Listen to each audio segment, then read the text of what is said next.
Hi! Ako nga pala yung nakikita niya kanina. I am Rihanna Esquidalla and grade 8 na po ako ngayon. Grabe no, mabilis talaga ng panahon. Ako po ay nakatira sa Bagong Ilog, Pasig City. This is my school in elementary.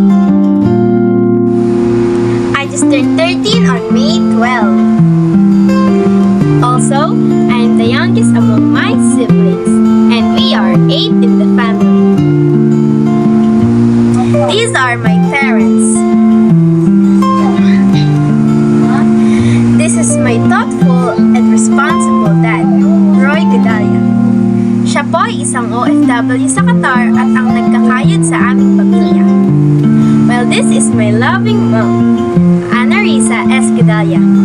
Siya po ang nag-aasikaso at nag-aalaga sa amin sa bahay. Last but not the least ay ang aking pangarap. My goal when I grow up is to be an accountant.